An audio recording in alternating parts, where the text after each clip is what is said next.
What's up, everybody, and welcome to another episode of The Inside View. My name's Jason Underberg, and of course, I'm here with Brian Kovner. What's up, everybody? So today we got these beautiful coats on. Brian set this whole thing up. This is a fantastic look. I'm feeling really fresh today, I'm not going to lie. Yeah, you look good. We feel Thanks, good. man. It's like an optical illusion almost as far as the similarities. But shout outs to our friends at Proper Cloth. Both of these jackets were customized, and I'd say these fit like, what's tighter than a glove? Like these are like literally I don't know if mine's tighter than a glove. I didn't really want it tighter than a glove. That might be a little bit more your style. I like it slim fitting, yeah. But the way it works, you go on propercloth.com. They'll customize everything for you. This is actually the second jacket that I've gotten from them, which is cool. What I did is I actually uploaded a photo of me wearing the first one. They were able to customize it and take the body measurements and all that. Nice. So definitely, I think this is a must-have for any gentleman's wardrobe. You've got to have your jacket. What's great too is they make them for spring, summer, fall. So you got a heavy coat, you got a nice light coat. Like this feels a little bit more spring, a little more, a little more lightweight, casual. I chose to wear mine with some sneakers and You wear a t-shirt. Yeah, it's a great look. Dress it up. So propercloth.com. Check them out. Propercloth.com. Tell them your friends at View sent you and upgrade your wardrobe this spring. Absolutely. So we got a pretty exciting show today. It's a topic that I am honestly very passionate about, totally near and dear to my heart. And we're going to talk a little bit about technology and specifically home automation and smart homes, which is something that I think everybody, at least everybody that I know, is somewhat interested in and has a conception of what it can and cannot do. And I brought along the master himself. This guy knows everything about home automation, the owner of Infinite Audio and Video Solutions. We've got Dan with us today. Thank you very much. Absolutely. Welcome to the I'm going to podcast. say I'm a little jealous of the jackets. I wish I had one now. You didn't get the memo? No, now I'm going to have to go out and get one though. But thank you for the introduction. And love to kind of go over what you think of the industry and technology and kind of What's cool about talking to you and here is there's a real life story that's kind of behind this. So I just went through building a brand new home. Yep. And, building a home is challenging enough. And then you got to think about how to make it smart, right? Or at least how to prepare your home so that it's smart for the future. And I think that, the number one mistake people make, and I'm sure you can stand by this, is that they just don't put enough hardwiring in their house. And wireless is great, of course, and everything that we know today is wireless, but it's inconsistent, right? Yes. So, making sure that my home was wired properly was super important. And I think that's something that you can speak a little bit more on, for those who are either building or reconstructing or demoing, whatever it might be. There's a handful of misconceptions that we're running into on a daily basis in the industry. And one is there's not really a clear line of what's a consumer-based product that everyone can just go out and purchase themselves, Like a Sonos or Alexa. Exactly. You can go. You can get it sticks smart in front of everything now. You got smart refrigerators, smart thermostats, Smart lights, smart door locks, and they have their place in the industry, but they also come with some downsides, and especially if you're looking for that overall package and having everything kind of in there. There's a lot of planning involved in it. Yeah.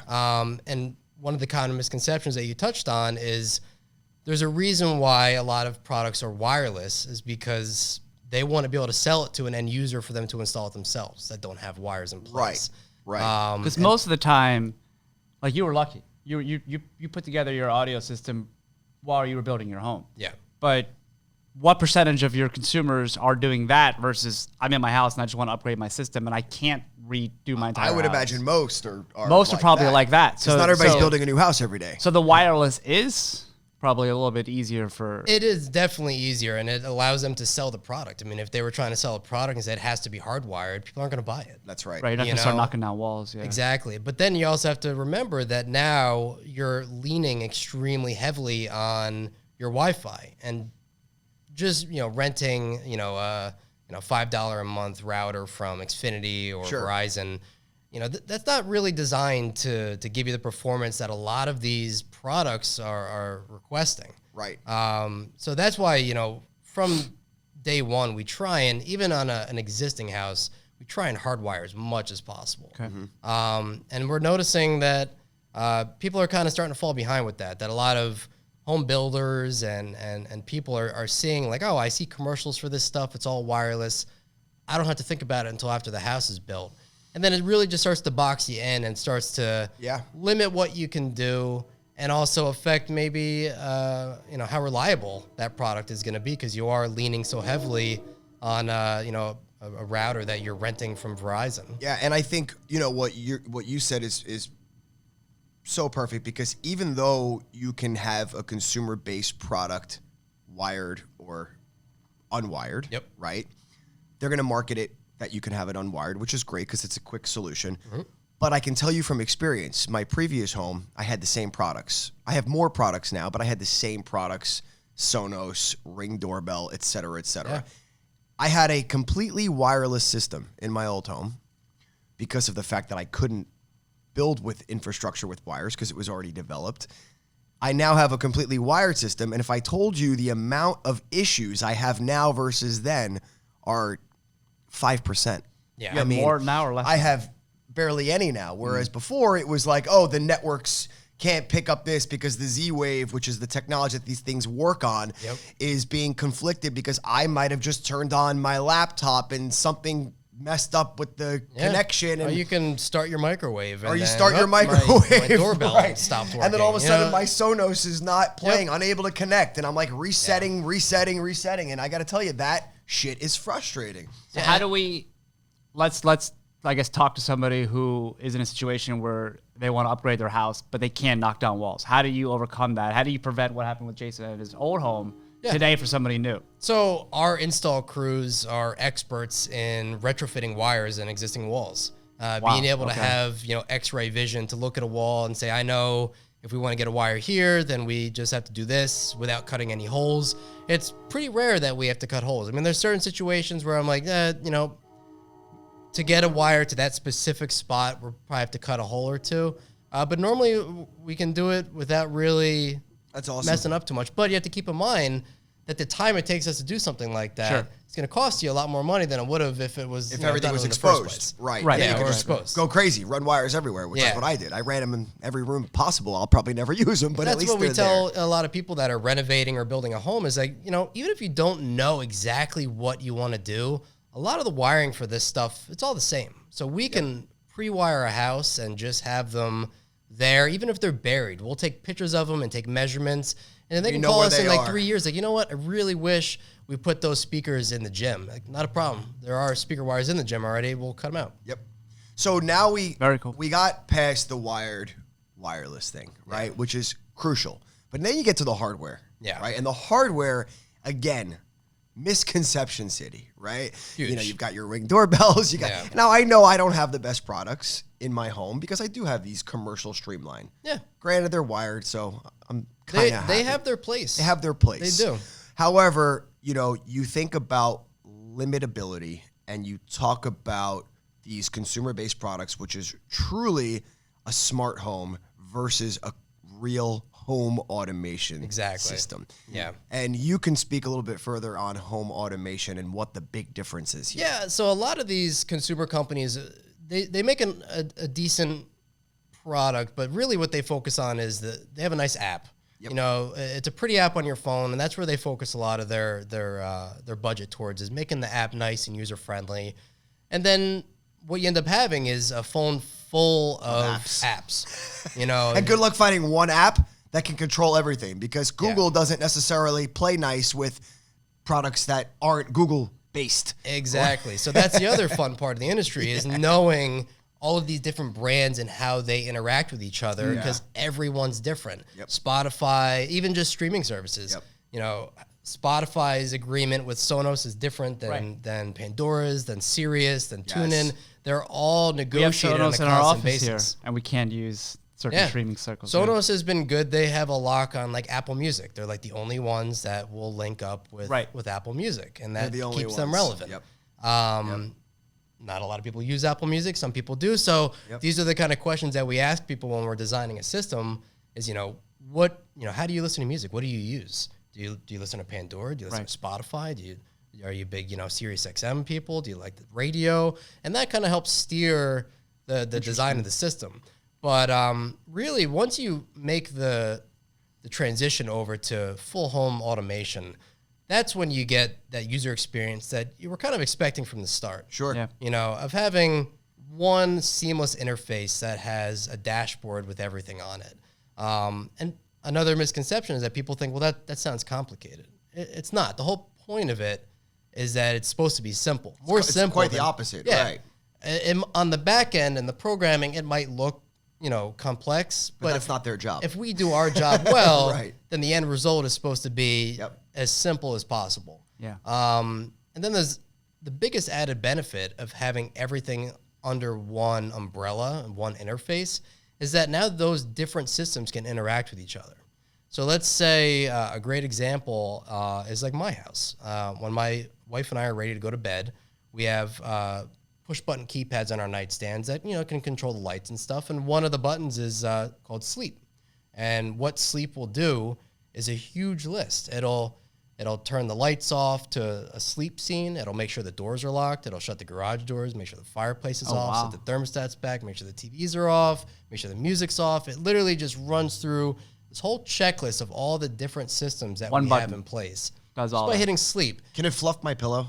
You can do anything. Okay. Can it warm the bed if you have like a bed warmer Yeah, tied to it? 100%. You can have like I a gotta heat a wake-up mattress, scene that's a game that'll changer. start your coffee or light a dim No pathway way. to the kitchen. Or you wake up, like a wake up thing probably has the coffee maker tied to it because most coffee makers are Bluetooth Well, now. and they even make smart showers, right? So you could have it wake up and Oh, maybe start my the God. shower Start up and your get shower the for steam you. going. Yeah, we have clients who are cool. like, you know what, I like listening to a certain song when I wake up. We can have the song start and gradually the volume will increase over And then a when couple they're minutes. really sick of it, that they have to call you and change the song. A lot of they change it on their app. Yeah, a lot of the newer style systems that we design, it gives the end user a lot more freedom to customize it and make it their own. So without having to call us, they can edit their scenes. They can, change what time they wake up, what time they, the timers are going off, the outside lights are turning on and off. love it. It really, it puts our clients in the driver's seat. So when we're talking about this system, are we talking strictly about Control 4, or is there alternate solutions that will give you the same? There's tons of manufacturers out there that are doing the same, pretty much overall thing. Sure. And a lot like the consumer products, each brand, I believe, has a place. Some people are very, they're Apple people. There's an Apple-based system out there. For for like commercial projects like hospitals that we do a lot of commercial spaces, they require an approved system to go into like a government facility or a hospital. So we have to use specific brands in those spaces. Right. Control 4, we've kind of landed on especially on the residential side, because we found that they're the ones that are really out there making those relationships with all of these other components that are, LiftMaster, garage door openers, Nest thermostats. I mean, there's so many products out there.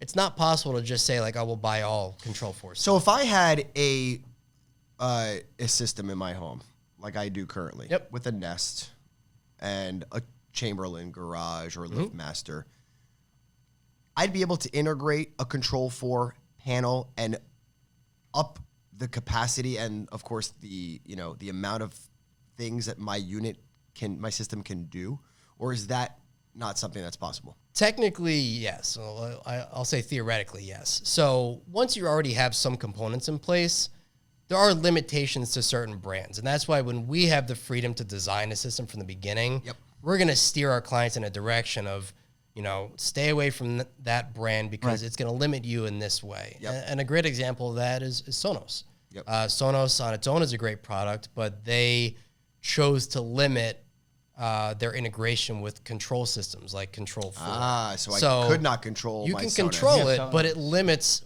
what you can control. So you can, play, pause, access your favorites, but you can't, through Control 4, say, Search I want to for a go to radio Pandora, let's look for a new station. Right, because Pandora doesn't sync with Sonos. Pandora syncs with No, it Sonos, does. but Sonos but not limited with the Control integration 4. between that and third-party control systems. See all these things Interesting. you got to think Yeah. about? Yeah, there's it's. When can I only tell imagine- you, I literally, my head was spinning. Well, that's what I was going to say. I mean, you're like a former DJ. Like, he is an audiophile by nature, but I think correct me if I'm wrong, most people probably come to you after they've tried and failed to do it on their own. I've done it on my own. Some people have done it on their own. Yeah, a lot and of you think you people can do it, but you've got to, this is an industry that I think you need to hire a professional like yourself. Without a doubt. And just enjoy the It's the changing sound. constantly. So knowing what's happening right now of like, oh, we're going to do Nest thermostats, and me knowing the history of Nest getting bought out by Google and them switching servers, like all of those little background things will help me educate the clients of like, maybe Nest is not the best solution for you. Let's shift over to this. It's actually cheaper anyway. Yeah. So a lot of what we can do can end up, saving people. Yeah. What about, I have a question going back to the Wi-Fi, and I know obviously hardwire is the way to go versus Wi-Fi, but if you were in a situation with Wi-Fi, like I had upstairs, downstairs, so like I needed to get the extender, which did help. I mean, do you see benefits in something like that? Like getting those. Great example of a misconception that a consumer-based Wi-Fi system are those repeaters, things that you can go to Best Buy. Right. Yeah. So those are meant for someone without an IT background to install to improve Which is me. their Wi-Fi. Right. And they do that. Mm-hmm. Are they a true enterprise level Wi-Fi system? No. Not even close. Nothing you can get at a box store will probably. No, they'll mimic that kind of performance you'll get, but they're not even on the same playing field. Yeah. It's like comparing, a Mazda to a Rolls Royce. They both do the same thing. They'll get you to A to B. They're just doing it in a different way. Well, Shout out to Rolls Royce. I am excited. Dan will be coming over to the house and my home, and we're going to do a little walkthrough, and we're going to kind of look at all the components that we have there, figure out what we can make better. Yeah. And get some really creative ideas from you. So I'm excited. So make sure you check that out. Absolutely. Yeah, and I think we'll kind of treat it like we treat any normal discovery. Well, we'll see, what have you done? What do you have? And then give you some options of, if you want to do this. I love it. Easy. We'll add this component in and poof. Yeah. I think my biggest challenge, again, is the controlling of the entire system. Having 13 different apps to control different things. Smarter things I've toyed with, it'll work, but it will not let me do one or two of my components. So now I've got to open up another app for one or two of my other components. I got a lot of things going on over there. I got a lot of little pieces. So it'll be interesting. And at the end of the day, you have to remember that, this is a phone. It's really, that's its main thing. So for it to also be running all of these apps, they're great as we do use the, like a Control4 app is a great backup because it's always kind of on your hip now. But we also like to do like hard interfaces, like actually have dedicated like an on-wall or portable touchscreen because that's its only job. It's there to do what it's supposed to do, and it's not worrying about updates from Apple and stuff like that are going to mess with the app. And like, there's it doesn't work today. Yep, doesn't work today. The app is outdated. Let's update the app and things like that. So Dan, you've done some insane homes. You've done celebrity homes, athlete homes, multi-billion-dollar homes. Tell me, what is one of the coolest things that you think you've ever seen in the career that you have been working in for the last? So are we talking about it in terms of just AV stuff? I'm curious to see. I'm curious to hear, like, you installed something for somebody with a home automation system in mind. Yeah. And it's the things that it does is just, holy shit. I can't believe that it does that. And you left that day saying, holy shit, this is cool. Yeah. I would say a lot of the, Control4 and a lot of the control systems, you can make them real simple and do like, turn the TV on, listen to music. But then you can get into the realm of custom programming and variables and have it, almost act like Iron Man house. Like, I want to walk in and I want my house to know that it's me and I want it to greet me based on what time of day I love it is. See? Yep. Good afternoon, welcome home, Mr. Tapalo. Oh, wow. Stuff like that. We do get requests where people, want that feeling of having a real, like what they've seen in the movies. Sure. Of having a truly custom house. But I would say one of the most unique things that we've ever done was a house out in Long Island, and it was a huge room. It was in the shape of a pentagon, the room. And it had a TV on one wall, and then the side walls were all windows. And they actually installed a huge turntable in the floor for the couch to sit on. Okay. So through the control system, we can make the couch spin so you can open the windows and just look out the windows, or spin it to face the TV. That's cool. So like, like That's neat, cool. like, hey, could you guys do this? Like, yeah, We'll figure it out. Yeah, well, there's a way to do Anything's possible. anything really. That's wild. wild. My house just some people think it's crazy, but it's a real simple addition for us. Is my house will let me know if someone pulls down my driveway, because of the way my house is situated. You can't really see the driveway from any of the windows. So we actually have a vehicle detection system, and it'll actually let us know, and I'll take a snapshot of what came down the driveway. So if we're not home and there's a delivery truck, or someone that shouldn't be if there. we are home and we're waiting for a food delivery, it freaks the delivery drivers out because I open the door before they even get to it. I love it. Because I know that they're walking up. That's cool. Super cool. Yeah. Wow. Well, if you guys are interested in learning more, or you have a smart home, or you want to reconfigure, redesign, start from scratch, fix the shit that's broken, Dan, Infinite Audio Solutions. Reach out, free to talk to us, and we're happy to review what we can do. Great. Thanks, Dan. We Thanks so appreciate much, you coming. guys.